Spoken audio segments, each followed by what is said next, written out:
예, 안녕하세요. 푸르미 아빠 최이수입니다. 오늘은 배려 깊은 사랑의 6번째 강연, 태아 시기에 관해서 말씀드리겠습니다. 아이들은 이 땅에 누구를 따라오냐면 엄마를 따라오게 돼 있습니다. 아이들은 종종 이런 표현을 해요.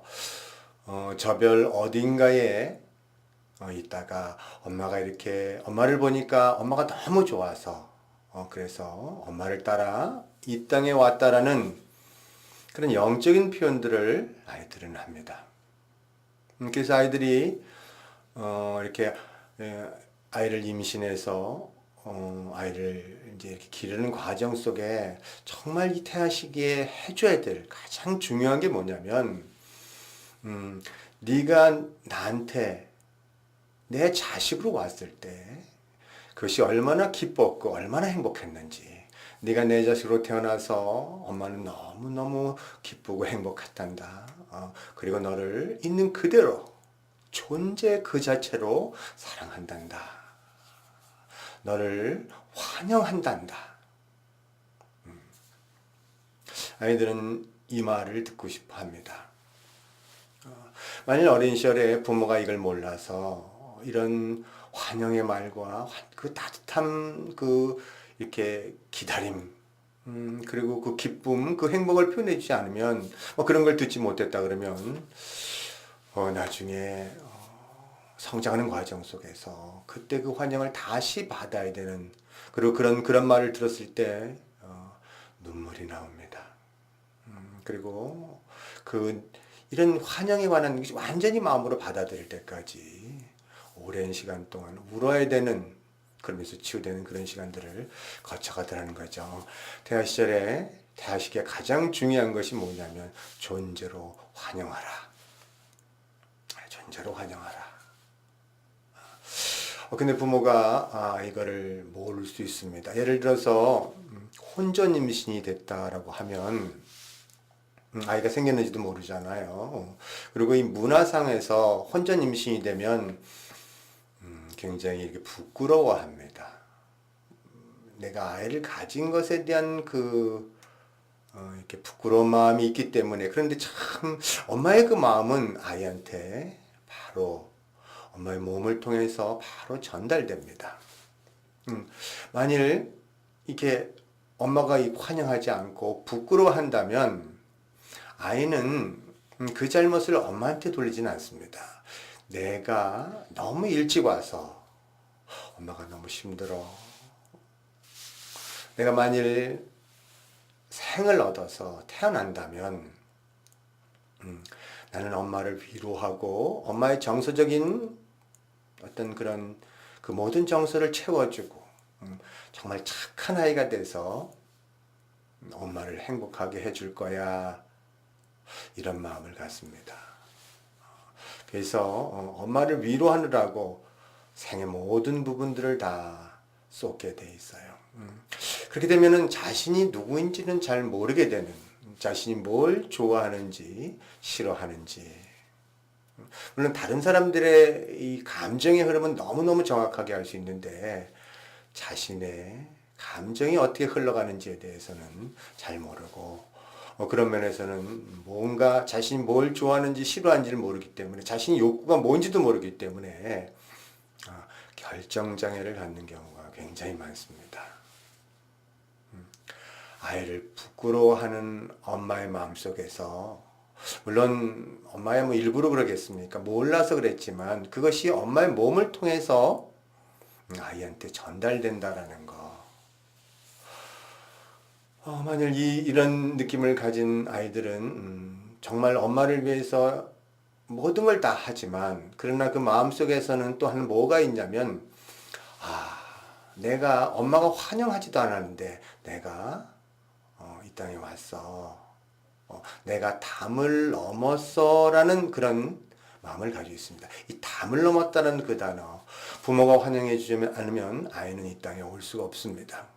정자와 난자가 수정될 때 정자가 먼저 도착하는 정자가 이렇게 난자에 가는 건 아닙니다. 난자가 이렇게 문을 열어줘야만 그래야만 정자가 들어올 수 있는 것처럼 부모는 물론 여러 가지 정황상 바쁘고 또 이렇게 원치 않았던 결혼일 경우에 이렇게 거부하는 마음도 있고 애가 생기면 어떻게 되는 근심하는 그런 마음도 있지만 그러나 의식과 무의식을 통틀어서 그 아이가 이 땅에 오려면 부모가 특히 엄마가 허용하지 않으면 문을 열어놓지 않으면 그리고 기다리지 않으면 그 아이는 이 땅에 올 수가 없습니다.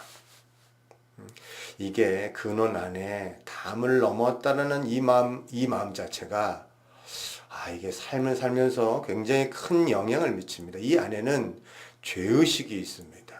나는 태어나지 말았어야 되는데 이런 그런 마음들이 깔려 있고 그러면서 자신이 죄의식에 관한 부분이 있기 때문에 인생을 살면서 자기는 행복하면 안 돼.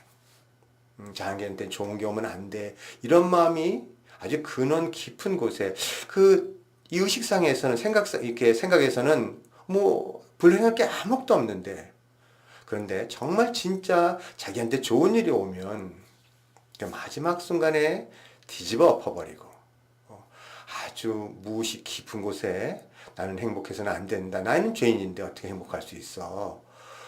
라는 부분에 관한 그 믿음에 따라가는 경우에 이런 경우가 굉장히 많다라는 얘기죠.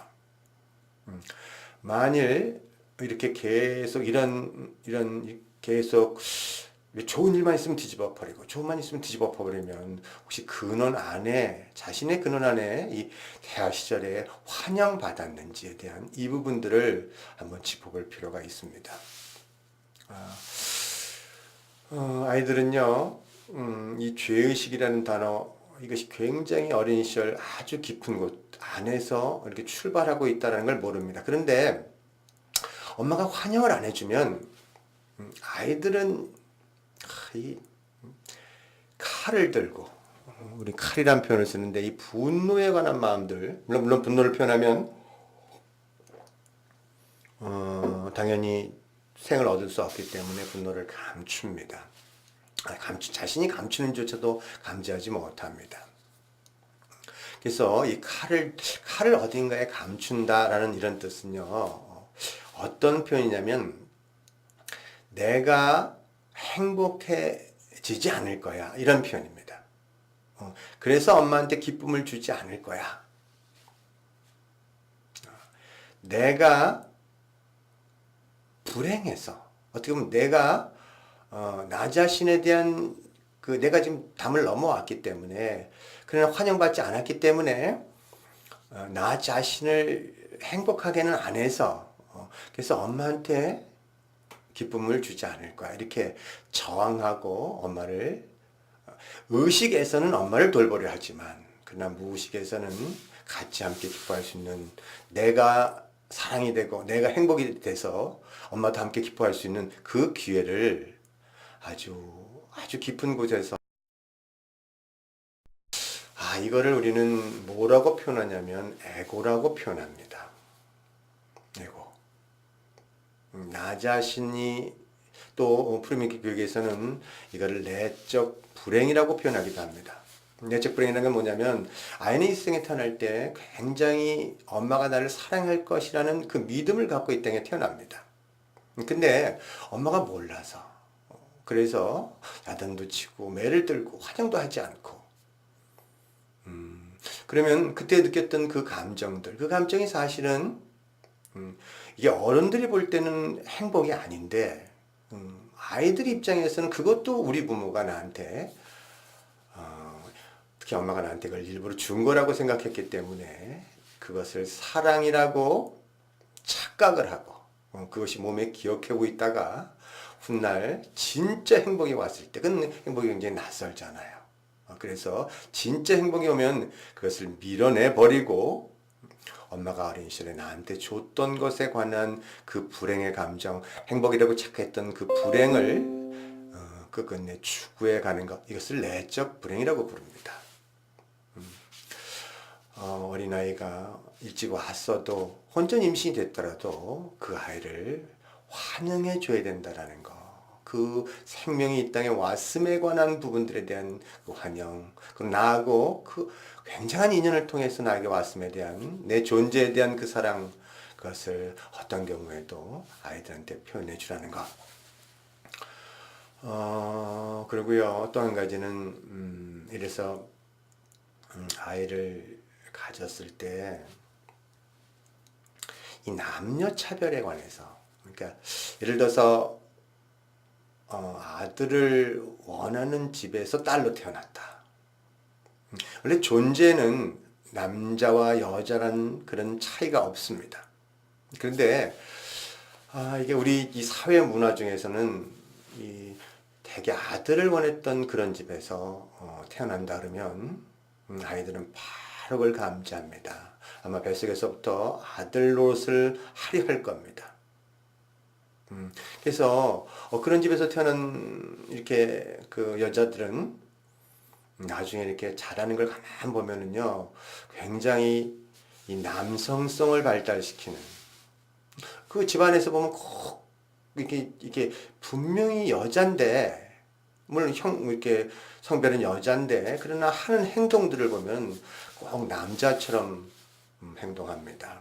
어떻게 보면 여성성을 억압하고 남성성이 극도로 발달해서 남자가 하는 역할들을 집안에서 하게 되는, 자신의 존재에 관한 그런 삶을 사는 것이 아니라 남자 역할을 더 많이 함으로써 그 삶을 살아가는, 이 삶은 사실은 깊이 들어가면 진실의 삶은 될 수는 없습니다. 그래서 그 삶이 그렇게 행복하지는 않아요. 보면은 항상 그 역할들을 그렇게 하게 되는 근원 안에서는 뱃속에서 남자와 여자에 대한 차별 없이 있는 그대로 존재로 사랑해 줘야 되는, 이것이 있어야 되는데 그렇지 않다라는 뜻입니다. 제가 굉장히 많은 경우를 봤고, 어떤 경우가 있냐면요, 예를 들어서 초음파로 남자를, 이 중국 같은 경우에서는 제가 들었던 얘기 중에 이렇게 초음파 검사를 하잖아요. 그런데 남자를 원하지 않는다, 성별상에서 여자를 더 원한다 그러면 이 초음파를 했을 때 이게 이 꼬추를 비춰주는 경우가 없다라는 거예요. 아이는 본능적으로 알아버리는 겁니다. 만일 내 꼬추가 보여지면 남자를 원치 않기 때문에 자기가 이 생에 생을 얻을 수 없다는 것을 알고 있기 때문에 그것을 가린다고 합니다. 저는 이거를 참 존재로 환영한다라는 거, 이걸 이렇게까지 깊이 몰랐습니다. 제가 막내 동생이 있습니다. 막내 동생이 있는데 엄마가 나이 들어서 노후에 이렇게 아이를 가졌기 때문에 이렇게 가장 너무 가난하고, 그래서 이 아이를 낳지 않았으면 좋겠다는 그런 마음 때문에 아이를 지우러 가다가 엄마가 이게 발에 못이 박혀가지고, 그래서 그 아이를 낳게 되는 그런 사건이 있었습니다. 근데 저는요, 이것이 어떤 의미인지를 모르고 제 막내 동생한테, 막내 동생이 너무 이렇게 잘생기고 예쁘니까, 그리고 또 사랑하니까 말을 표현하냐면 그 얘기를 그대로 사실대로, 엄마가 너를 사실 안 낳으려 그랬다. 그런데 가다 못이 박혀가지고 그래서 너를 낳게 됐는데 낳고 나니까 너무 좋더라, 이런 표현을 했는데, 저는 제가 너무 뭘 모르고 그 아이 마음속에 막내 동생한테 얼마나 그것이 그 깊은 상처가 될 줄은 그것은 저는 생각지 못했습니다. 정말 근데 그런 얘기를 할 때 제 동생 눈에서 눈물이 글썽글썽해지는 그걸 보고, 이거 정말 진정으로 이건 사과를 해야겠구나. 몰라서 그랬지만, 그러나 그 마음이 그 아이는 알았다는 뜻이죠. 만일 이게 부모가 환영하지 않고요, 남녀 차별을 하게 되면 아이들은요, 이 환영받지 못한 상태에서는 5개월 정도까지는요, 임신했는지도 잘 모르는 경우가 많습니다. 우리 엄마도 그 막내를 가졌을 때 5개월까지는 임신했는지도 몰랐다고 얘기했습니다. 근데 이런 경우들이 굉장히 많습니다. 자, 남자 안에 여성성이 있고 여자 안에 남성성이 있습니다. 그러면서 존재에 관한 사랑이라는 거, 이것은 남자든 여자든 간에 그것에 관한 문제가 아닌 그 존재 자체로서 환영해줘야 되고, 그리고 사랑한다는 말을 해줘야 됩니다. 태교에서 가장 핵심적인, 이 태아 시절의 가장 핵심적인 것은 너를 기다렸다라는 거. 그리고 너는 너무너무 사랑스러운 빛이고, 그리고 너를 이 세상에 네가 이 세상에 태어나서 너무 기쁘다. 너무 행복하다. 네가 이 세상에 태어났을 때 온 우주가 너를 축복해주고 너를 사랑했다라는 거. 하늘도 맑았고 바람도 신선했고, 그리고 그것이 얼마나 우리 가정에 기쁨을 줬는지에 관한 이 표현을 해줬을 때 아이는 자신이 사랑받을 만한 존재고, 그리고 고귀하고 장엄한 존재라는 것을 믿게 되는, 그래서 그 아이는 누구를 위로하러 이 땅에 온 것이 아니라 자신의 생을 살아가기 위해서, 그래서 이 땅에 왔기 때문에 그 행동과 말이 그렇게 고귀하고 장엄한 아이로 크더라는 뜻입니다. 또 한 가지는 이 태아 시절의 시기에 가장 중요한 것 중에 하나가 뭐냐면, 그 아이들은 그런 면에서 말을 다 알아듣는다라는 거. 엄마의 느낌 자체가, 어린아이들은요, 이게 정자 난자가 잉태되는 그 순간에 바로 부모가 환영하지 않으면 바로 이 방어 기제를 만들어낼 정도로 그렇게 섬세고 영적인 존재입니다. 그래서 말을 다 알아듣는다라고 생각하시고, 항상 이 태아 시절에 그 애한테 대화를 나눠주셔야 돼요. 옛날 선인들이 태교를 얘기할 때 그냥 한 말은 아닌 것 같아요. 정말 일리가 있습니다. 엄마 마음이, 그래서 그 아이를 환영함으로써 엄마 마음도 굉장히 평안할 때 몸의 호르몬서부터 모든 정상적인 어떤 그런 생리적인 현상들이 일어나기 때문에, 그걸 아이들이 느끼기 때문에 엄마 마음이 편하다는 거, 그리고 말을 굉장히 대화를 많이 나눠줌으로써 그 아이가 이 말을 듣고 있다라는 거. 그러면서 아이는 이미 태어날 때 굉장히 많은 것들을 습득한 상태에서 이 땅에 오게 되어 있습니다. 이 땅에 왔을 때 가장 기뻐할 자는 사실 누구냐면 우리 자신입니다.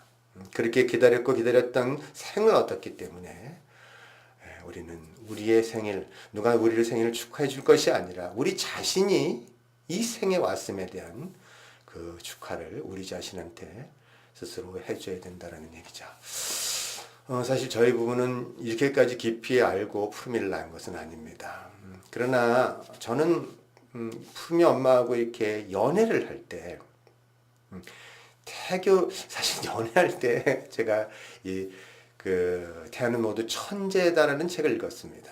그 아이들은 4명의 자녀를 근데 그 4명의 자녀가 다 굉장히 뛰어난 지능을 갖고 정서적으로 안정된 아이로 컸는데, 그 핵심이 뭐냐면 그렇게 많은 대화를 나눠줬다라는 것에 대한 내용이 핵심입니다. 그래서 제가 푸르미 엄마하고 그런 얘기를 했습니다. 사람의 인간의 마음이라는 게 그렇게 쉽게 변하는 건 아니지 않는가. 그래서 우리 임신하진 않았지만 마음이라는 게, 그래서 항상 그때 뭐 연애할 때니까요, 이렇게 생기지도 않는 푸르미, 뭐 저희들 정상 결혼해서 그리고 물론 신혼 베이비입니다.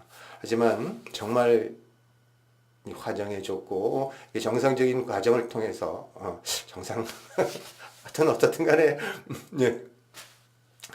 근데 그 전에 연애 시절도 우리는 무슨 얘기를 했냐면, 항상 이렇게 푸르마 뭐 이렇게 뭐 그때는 제가 이름을 정했습니다. 제가 푸른 소리란 출판사를 했기 때문에 푸름이라는 이름을, 내가 아들을 낳으면, 그때도 참 몰랐던 거예요. 아들을 낳으면 푸름이, 딸을 낳으면 은솔이. 근데 푸르마 그렇게 부르고 있었으니까 벌써 남녀 차별로 하고 있었던 거죠.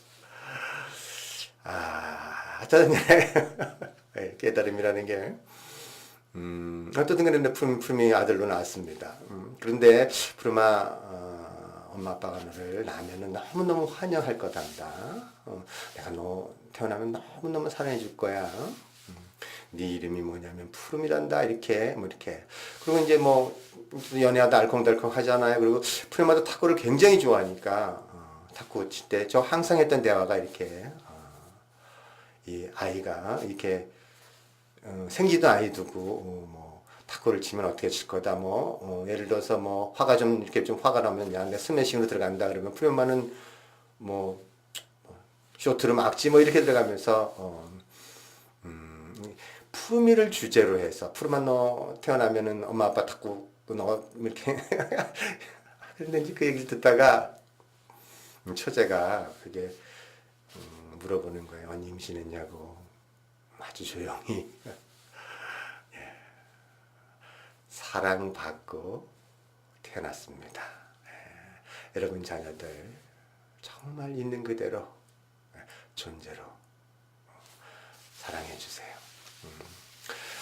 자, 오늘 다음 강연은요, 이 태아 시기를 지나서 의존기 강연을 할 겁니다. 근데 오늘은 다음 강연은 제가 내일 제가 중국 푸미 엄마하고 중국을 가서 18일 동안 있다가 25일경에 귀국합니다. 중국어는 좀 유튜브가 안 되기 때문에 제가 계속 유튜브로 올릴 수 있는 상황이 아닙니다. 제가 오늘 이 강의는 중국에 잘 갔다 오겠다고 인사드리고 그리고 마치도록 하겠습니다. 예.